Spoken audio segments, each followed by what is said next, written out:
Hello team and welcome back to Hot Takes, where you send us your ridiculous football opinions that you've been shielding from the world, but you know, you've let them out. Talking of being let out, James has joined us. Under the cupboard. Institutionalised last week. Yeah, I haven't seen the sun for a few days, so it's nice to come up to a loft where they've blocked the windows in, just so they can pretend to see some sunlight, so that's good. Worked our way down a long list of people who are available for this shoot, and ultimately settled on James. Yep. Desperate times, desperate measures, desperate man. Desperate Tash. Desperate Tash. I quite like it. I don't care what people say. The kids didn't. Yeah, well, that's an issue for them. Screen name generic white male. First serving of hot comes from Blades1405, and he said Mo Salah is a bigger diver than Neymar. I think that is completely true. Not a hot take. Completely true. Have you seen it recently? You got the Call of Duty montages against him. When that happens, you know you're being a tit. Yeah, he's like Jacques Cousteau, isn't he? French deep sea diver, legend of the game. Come on! Here you go. James. Other analogies include Tom Daley. Egyptian Tom Daley. Have you ever been to Egypt? No, but I have. Scuba diving actually relates very loosely to this question. That's very. They do love a bit of diving in Egypt. Sharm el Sheikh, yeah. When I was like 15, 16, poked something called a moray eel and was bollocked by the scuba diver instructor afterwards, because it turns out they're huge and prone to being violent. Sounded like a horrible analogy, that. Yeah. There should be some retrospective action for diving, I think. I think retrospective yellow cards for dives that weren't caught by the ref. I think that's fair, because if it accumulates, you get your 5, but it's just not working. I mean, Salah has gotten away with it a good few times this season. Do you know what? If I'm a referee, I just don't give Salah a penalty under any circumstances. He's done himself in now. His reputation precedes him. But let's compare him to Neymar, because Neymar's also a bit of a tit in this regard as well, isn't he? My God, have you seen his son? Scary. One thing that Salah's got over Neymar when it comes to diving, though, is he doesn't roll around. He just goes down he just does that. Is this part of the video? Yeah. Right, fair enough. Yeah, go on, carry on. Yeah, so bit of that. Gives it the old arc. Yeah, where Neymar's a roller. Salah hasn't got to the rolling stage yet. Yeah. But he's the gunshot. No, you're right. There are different nuances of diving. Yeah. Neymar gets criticism for his getting fouled and rolling around.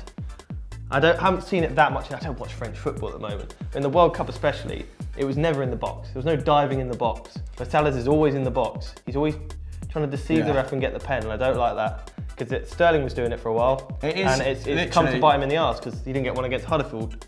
Huddersfield? They're not a club. Yeah, Huddersfield. Tell.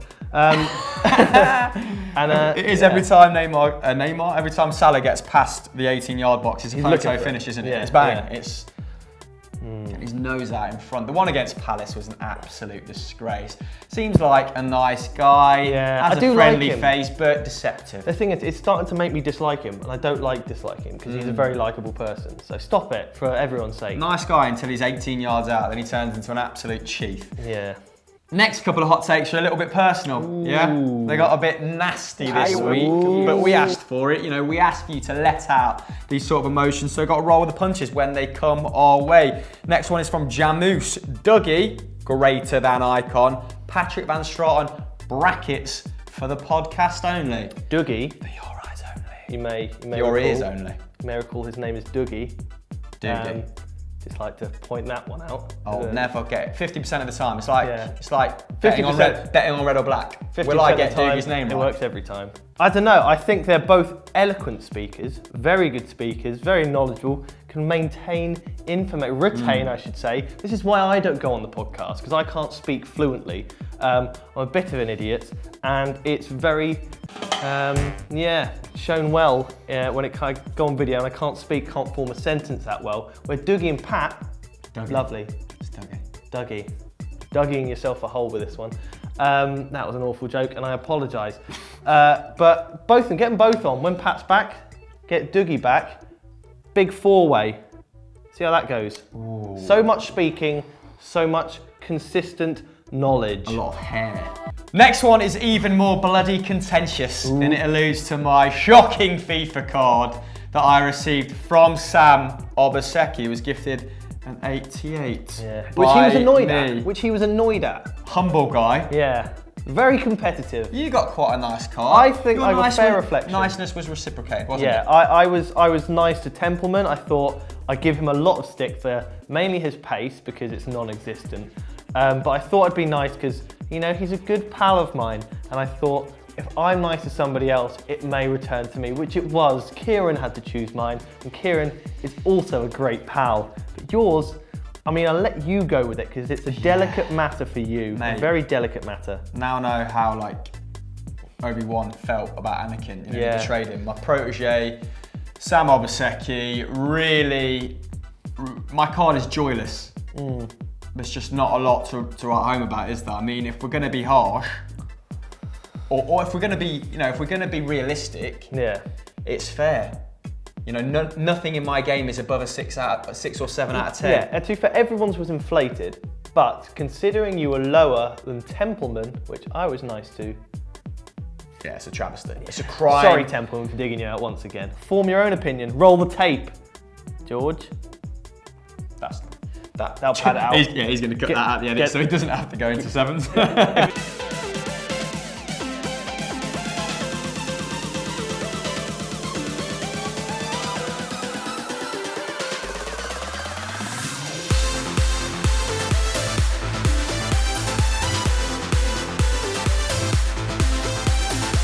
Georgios Kyriaki with the next one. This could very well be George's Greek account because this sounds like some nonsense that he would spout in the office. Guendouzi is 19 and is twice the player than Georginio is in his prime. Guendouzi is a forward-thinking, risk-taking central midfielder that will be one of the best in a few years. Georginio is what Rio Ferdinand said on Saturday. He is a sideways, backwards pass merchant that can't run or defend. That's pretty damning. Do you want to start with Guendouzi? Do you want to start with Georginio? I think we'll start with Guendouzi, the positives. I think he's not far off. I really like Guendouzi. I think it's an absolute steal that they found him and got him for the price he did. I don't know, I know it's very cheap, but he does look like a top player. 19, very, very composed on the ball. Lovely hair. I've seen him play live and it was impressive, to say the least. I don't know, for someone at 19 to be able to control, it was against, to be fair, this was the game, the sporting games, it was a 0-0 shite game. But how's the atmosphere? Terrible. He really controlled the game well. He was the only player who looked like he wanted to do anything with the ball. When he got on the ball, there was that kind of uplift of people because they knew something was going to happen. There's a natural spring in his step, isn't there? There is a drive. The most I've enjoyed Guendouzi this season is when he played in that midfield three against Chelsea with Xhaka, with Ramsey at the point as well, and Torreira. Torreira, of course, taking care of all the defensive work. 9 tackles against Chelsea, the little bully, little beast. That's just, like a little barrel being rolled around midfield, crashing into people at will. And then you've got Xhaka. I'm slow, I'm immobile, but I can still create opportunities from deep with my lovely array of passing. And you've got bloody sideshow Bob, Guendouzi. Yeah, he's so good. He was just doing whatever else, wasn't he? He steps out bravely, always there for the short ball, stitches together little passing moves. They get Arsenal up the pitch nice and quick. Not afraid to kind of release a ball through the lines to one of his fullbacks.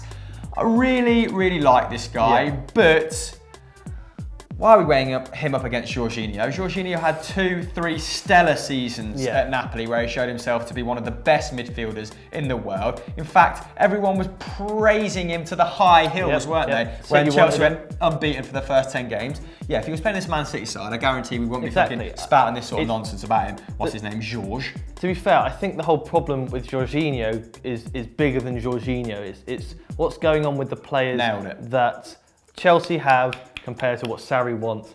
And I think Sarri wanted Georginio for a specific reason because he knows exactly how he's going to play.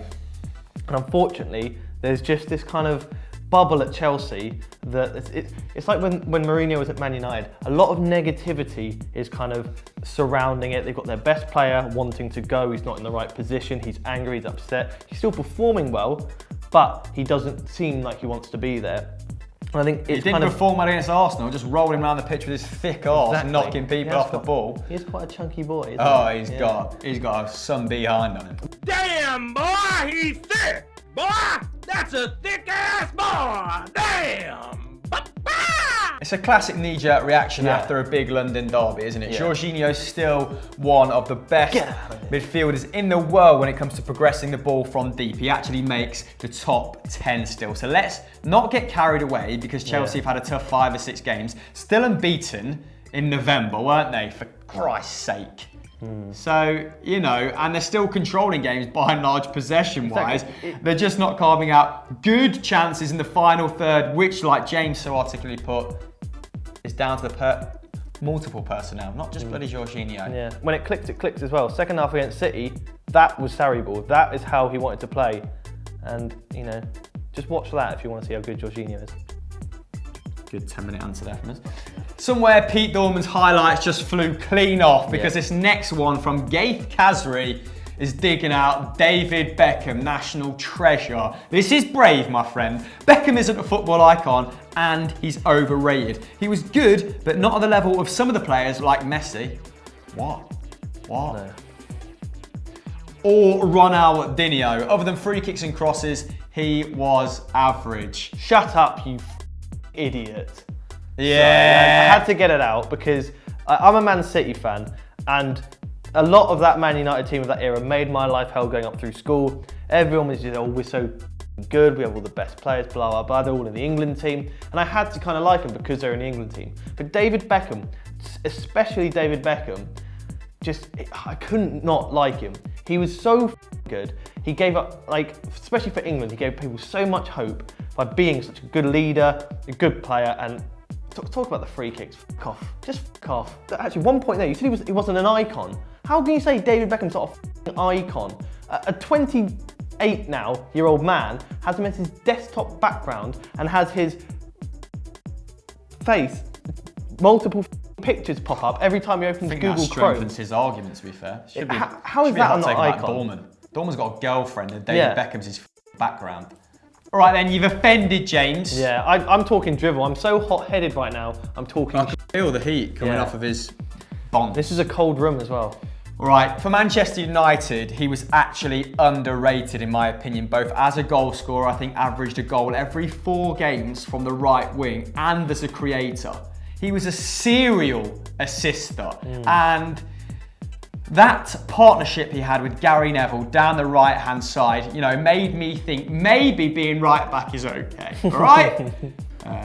But look, shut up. I think that's the all kind of bearing point. You've offended Dorman. He can probably hear us right now. He's not even in the office. He can hear us. He's crying. You've made a 28-year-old man cry. I'd quite like to see Dorman cry. Yeah, that would be quite fun. That'd be class. Just FaceTime him. Yeah. Yeah, go on. Right. Should we FaceTime Dorman? Yeah.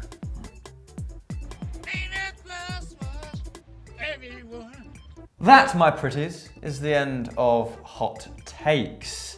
Hopefully George can carve some gold. Yeah, it was a bit of a storm. It always is with me. From the madness. Yeah. No, I enjoyed it, mate. Yeah. I enjoyed it. And if you enjoyed James Wayne, you might be able to catch him on Stat Wars the League soon. Made my debut. Promoted from the Championship. I don't know what that was.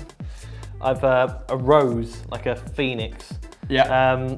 Edited it for 2 years, finally been invited on it. How did I do? There's only one way to find out. There's a lesson to be learned there. Yeah. Persistence, dreams. Yeah, just wait. Look at his face. This is the man who's achieved, one of his dreams. Demoralised.